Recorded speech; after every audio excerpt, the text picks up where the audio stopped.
Hi everybody, welcome to my channel. My name is Sharon. This is a channel that is dedicated to all things related to narcissism. I've been married to a covert narcissist for close to 20 years.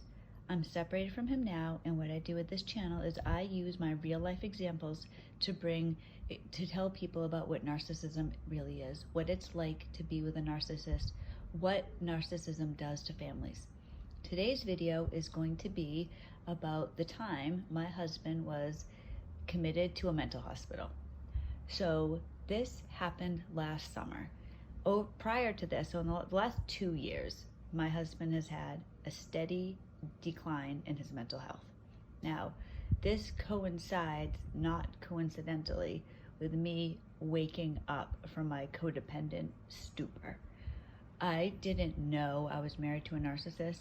I knew I had issues in my marriage. I knew he wasn't a good husband, but I didn't know why. Now I know why. And as I started waking up and I found out about narcissism, I realized that I am codependent. I started dealing with that.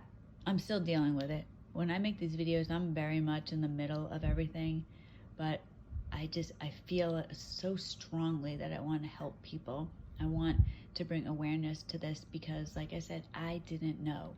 So my hope is that somebody will recognize something that's going on in their life or their marriage and take action before me because I'm going to be married for 18 years on Monday. I have given this man my entire youth. So don't let that happen to you. So back to the video. So he's had a steady decline, and last August, actually prior to last August, starting like May, June, he started not coming home. He would stay out, he would drink and pass out in his car. This would be a regular thing that he would do. So in June, my son turned 13. My husband ignored his birthday, didn't care. He decided it was a better thing for him to do to pass out in his car. So he was doing this regularly. Now, I didn't know that he was doing this on the street we lived on, or we still live on, the kids and I anyways.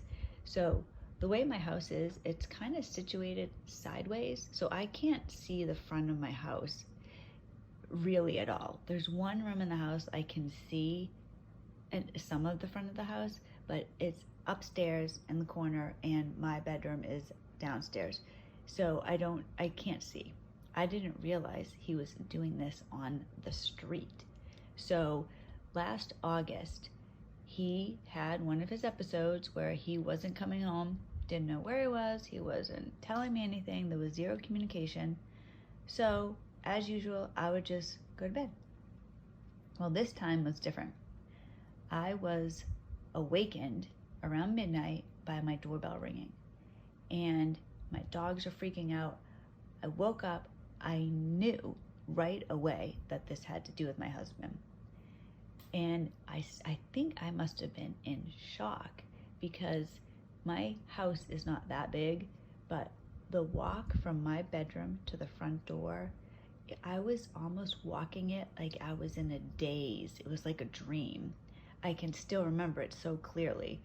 I know now from my therapist that this is, a shock, and that I actually have PTSD from this incident. So I was walking to the door. I opened the door and there are two policemen standing there, and they're holding a gun. They were not pointing it at me. It was my husband's gun. And they told me that my husband was in crisis and that he was going to be taken to the hospital. And did I want to go in the ambulance with him? So keep in mind, I'm just woken up. I have no idea what's going on. All of a sudden, I'm supposed to go in this ambulance. So then a second police officer said, "Oh no, you know what? I don't think she's going to want to see him like this. Let me talk to her." So he's talking to me. He hands me the gun. He says, "This was in the car with your husband. He was passed out in his car. We could not wake him up. It took us several minutes banging on the car to get him to even wake up. He had a loaded firearm next to him in the car." I was so confused. I actually thought he said, when he said firearm, I thought he said that he had started a fire. So I responded, I said, he started a fire? He's like, no, he had a firearm, so the gun. So I take the gun, put it in the house. I'm talking to this policeman, and he's trying to help me. He's like, he was very belligerent. He wasn't cooperative. What's been going on with him? They had to put him in handcuffs. And then they said, we had to convince him to get an ambulance. Like, he's been a problem. So he wanted to know more about him. So I told him the truth. Honestly, I was angry.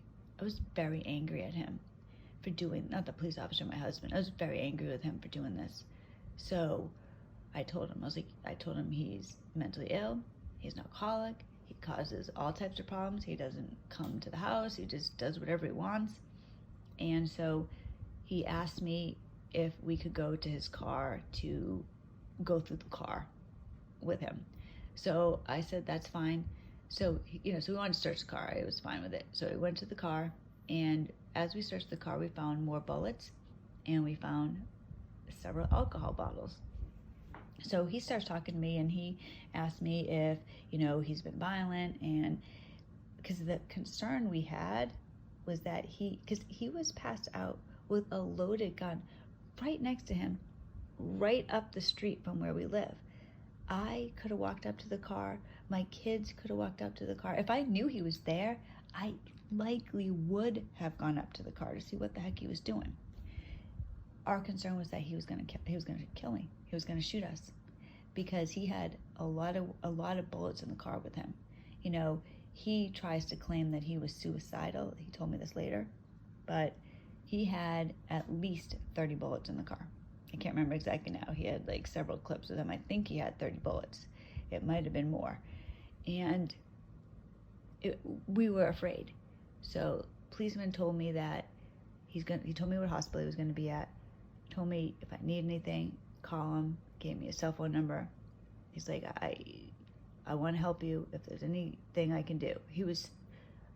So in America right now, people are having issues with the police.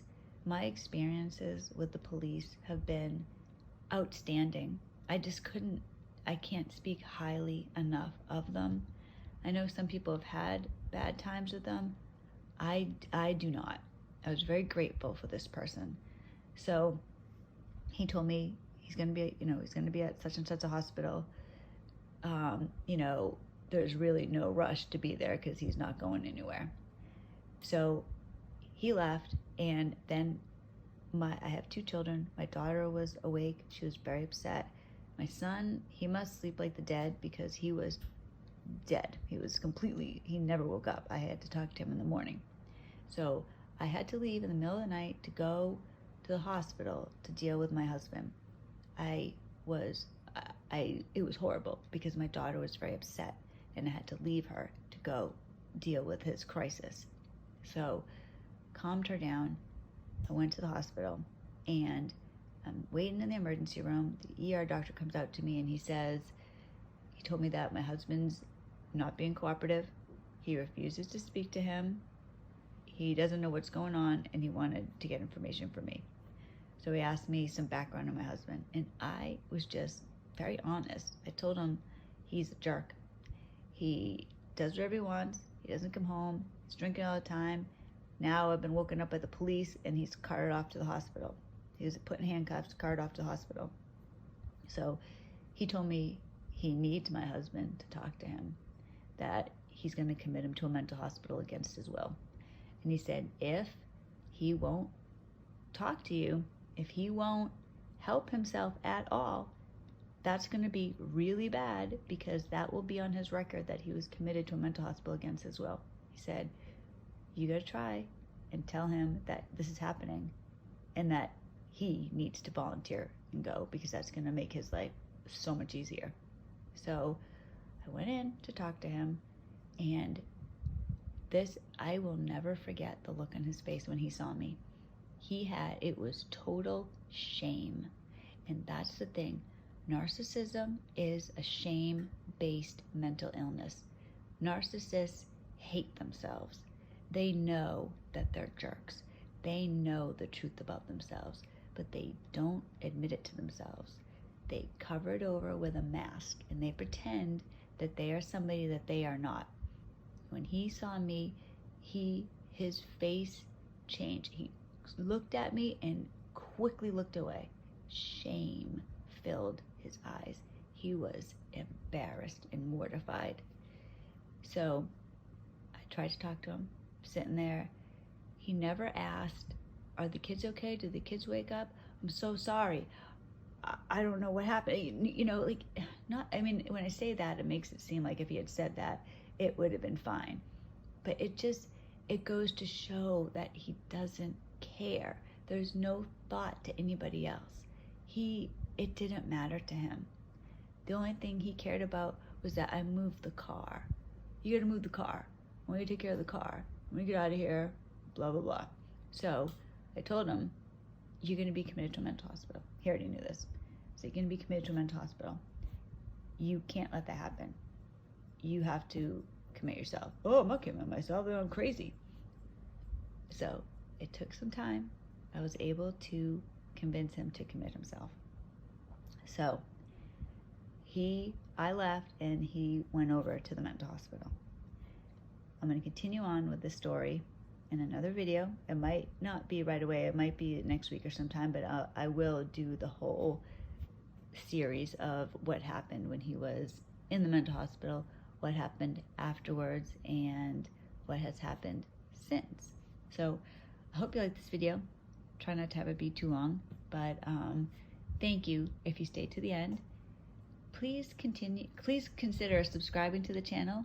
Please give it a thumbs up, and I hope everybody is having a great day, and I will see you in the next video. Thank you.